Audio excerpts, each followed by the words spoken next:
From archaic translation by W.H.D. Rouse. Jataka number 457. Dhamma-Jātaka. I do the right, etc. This story the master told while living in Jitavana monastery, how Devdatta was swallowed up in the earth. They gathered in the hall of truth to talk. Friend, Devdatta fell at enmity with the Tathagata, and was swallowed up in the earth. The master entering asked what they were talking of as they sat there. They told him. He replied, Now, brethren, he has been swallowed up in the earth because he dealt a blow at my victorious authority. But formerly he dealt a blow at the authority of right, and was swallowed up in the earth, and went on his way to deepest hell. So saying, he told a story of the past.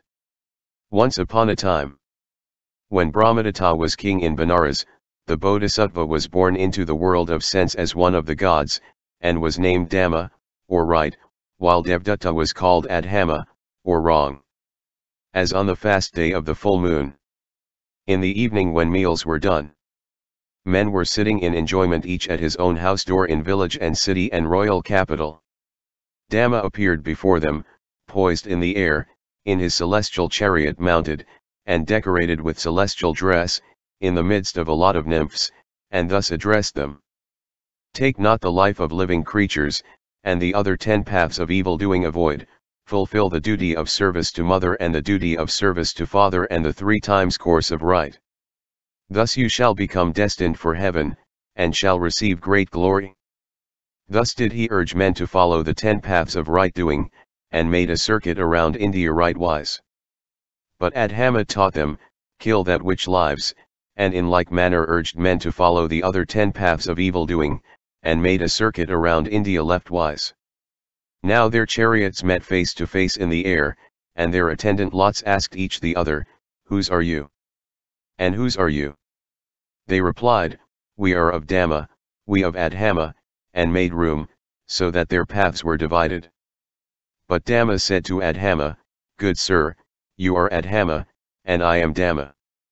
I have the right of way. Turn your chariot aside, and give me way, repeating the first stanza. I do the right, men's fame is of my grace. Me sages and me Brahmins ever praise. Worshipped of men and gods, the right of way is mine.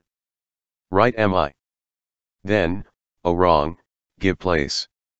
These next follow. In the strong chariot of wrong enthroned on high. Me mighty there is nothing can terrify.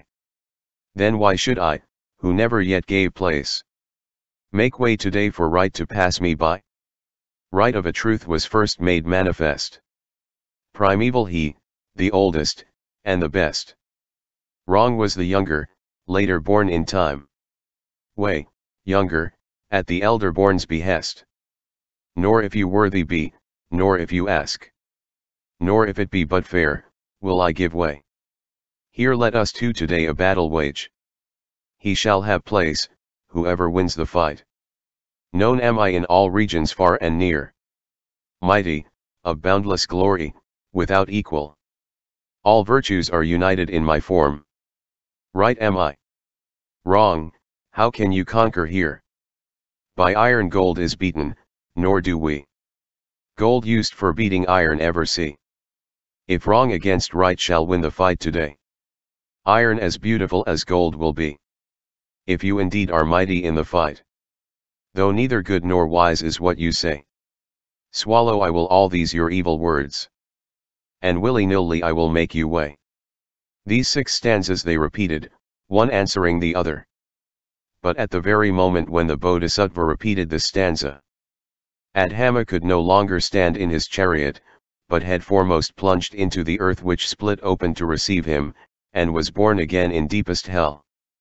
The Lord Buddha no sooner perceived this that had happened, than in his perfect wisdom he recited the remaining stanzas. The words no sooner heard, wrong from the height, plunged over heels head foremost out of sight. This was the end and direful fate of wrong. I had no battle, though I longed to fight. Thus by the mighty in abstinence lies. Conquered the mighty warrior wrong, and dies. swallowed in earth. The other, joyful, strong, truth armored, in his chariot away he travels. Who in his house no due observance pays. To parents, sages, Brahmins, when he lays the body down, and bursts its bonds apart. He, even from this world, goes straight to hell. Even as adhamma down head foremost fell. Who in his house all due observance pays. To parents, sages, Brahmins, when he lays the body down, and bursts its bonds apart. Straight from this world, onward to heaven he travels. As Dhamma in his chariot tried to attain the skies. When the master had ended this discourse, he said, not now only, brethren, but in former times also, Devdutta attacked me, and was swallowed up in the earth. Then he identified the birth at that time. Devdutta was adhamma, and his attendants were the attendants of Devdutta, and I was Dhamma, and the Buddha's attendants were the attendants of Dhamma. Source. Adapted from archaic translation by W.H.D.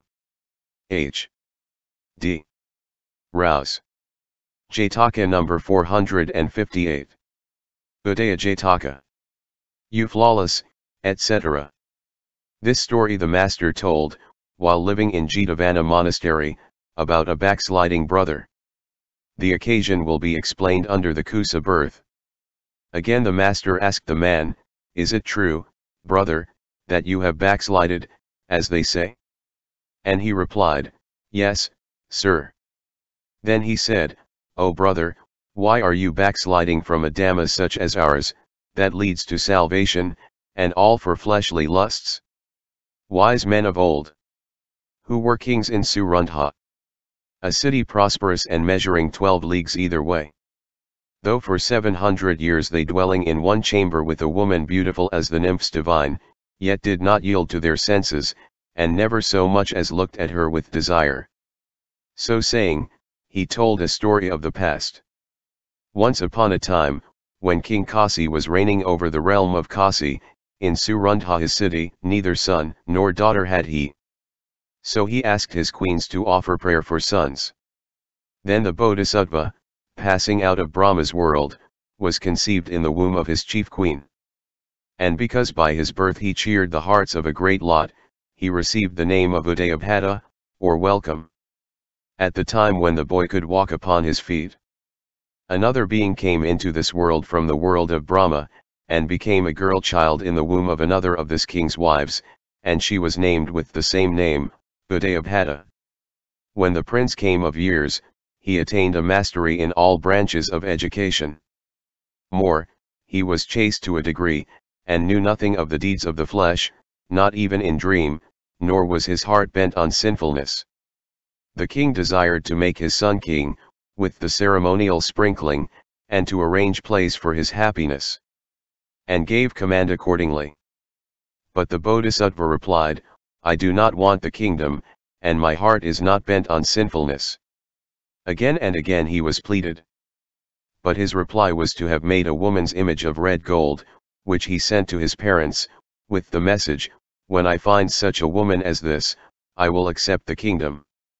This golden image they dispatched over all India, but found no woman like to it. Then they decorated Udaya-Bhata very fine, and confronted her with the image. And her beauty surpassed it as she stood. Then they wedded her to the Bodhisattva for wife, against their wills though it were, his own sister the princess Udaya-Bhata, born of a different mother, and crowned him to be the king. These two lived together a life of chastity. In course of time, when his parents were dead, the Bodhisattva ruled the realm. The two lived together in one chamber, yet denied their senses, and never so much as looked upon one another in the way of desire. No, a promise they even made, that which of them soever should first die, he should return to the other from his place of new birth, and say, in such a place am I born again. Now from the time of his anointing the Bodhisattva lived 700 years, and then he died. Other king there was none, the commands of Udaya-Bhata were promulgated, the courtiers administered the kingdom. The Bodhisattva had become Sakha in the heaven of the 33, and by the magnificence of his glory was for 7 days unable to remember the past. So he after the course of 700 years, according to man's understanding, remembered, and said to himself, to the king's daughter Udaya-Jātaka I will go, and I will test her with riches, and roaring with the roar of a lion I will discourse, and will fulfill my promise. In that age they say that the length of man's life was 10,000 years. Now at that time, it being the time of night, the palace doors were fast closed, and the guard set, and the king's daughter was sitting quiet and alone, in a magnificent chamber upon the fine terrace of her 7-storied mansion, meditating upon her own virtue. Then Saka took a golden dish filled with coins all of gold, and in her very sleeping chamber appeared before her, and standing on one side, began speech with her by reciting the first stanza. You flawless in your beauty, pure and bright, you sitting lonely on this terrace height, in pose most graceful, I'd like nymphs of heaven. I request you to, let me spend with you this night. To this the princess made answer in the 2 stanzas following. To this battlemented city, dug with moats, approach is hard, while its trenches and its towers hand and sword unite to guard. Not the young and not the mighty entrance here can lightly gain. Tell me what can be the reason why to meet me? Then Saka recited the 4th stanza. I, fair beauty, am a goblin, I that now appear to you. Grant to me your favor, lady, this full bowl receive from me. On hearing which the princess replied by repeating the 5th stanza. I ask for none, since Udaya has died. Nor god nor goblin, no nor man, beside. Therefore, O mighty goblin, go away. Come no more near, but far off abide. Hearing her lion's note, he stood not, but made as though to depart, and at once disappeared. Next day at the same hour, he took a silver bowl filled with golden coins and addressed her by repeating the 6th stanza. That highest joy, to lovers known completely, which makes men do full many an evil thing. Despise not you, O lady, smiling sweetly. See, a full bowl of silver here I bring. Then the princess began to think, if I allow him to talk and idle chatter, he will come again and again. I will have nothing to say to him now. So she said nothing at all. Saka, finding that she had nothing to say, disappeared at once from his place. Next day, at the same time, he took an iron bowl full of coins, and said, Lady, if you will bless me with your love, I will give this iron bowl full of coins to you. When she saw him, the princess repeated the 7th stanza. Men that would attract a woman, raise and raise the offer of gold, till she there will abase. The gods' ways differ, as I judge by you. You are coming now with less than other days. The great being, when he heard these words, made reply, Lady Princess, I am a wary trader, and I waste not my substance for nothing. If you were increasing in youth or beauty, I would also increase the present I offer you. But you are fading, and so I make the offering diminish also. So saying, he repeated 3 stanzas. O woman, youthful bloom and beauty fade. Within this world of men, you fair-limbed maid. And you today are older grown than before. So diminishes less the sum I would have paid. Thus, glorious daughter of a king, before my gazing eyes, as goes the flight of day and night your beauty fades and dies. But if, O daughter of a king most wise, it pleases you, holy and pure to sure endure, more lovely shall you be. On this the princess repeated another stanza.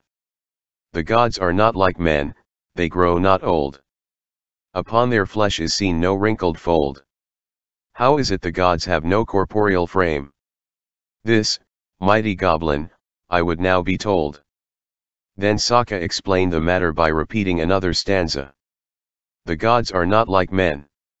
They grow not old. Upon their flesh is seen no wrinkled fold.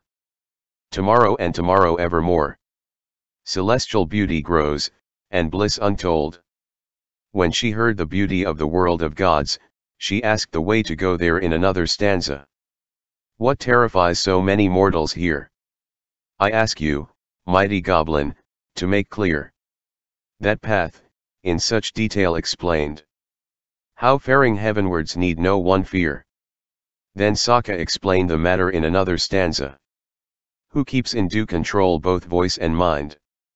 Who with the body loves not sin to do? Within whose house much food and drink we find. Large-handed, bounteous, in all faith all true. Of favors free, soft-tongued, of kindly cheer. He that so walks to heaven need nothing fear. When the princess had heard his words, she rendered thanks in another stanza.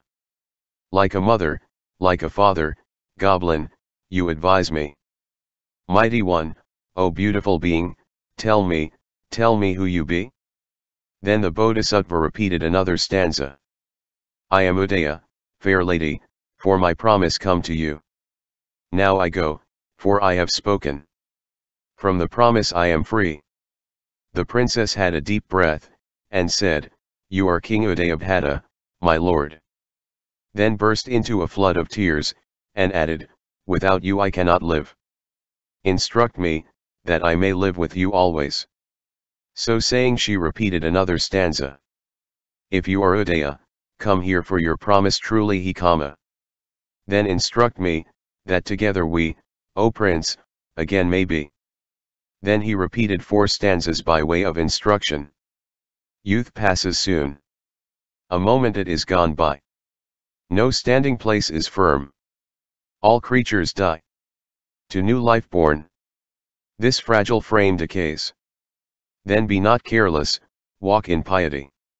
If the whole earth with all her wealth could be the realm of one sole king to hold in fee, a holy saint would leave him in the race. Then be not careless, walk in piety. Mother and father, brother kin, and she, who with a price can purchased be, they go, and each the other leave behind. Then be not careless, walk in piety.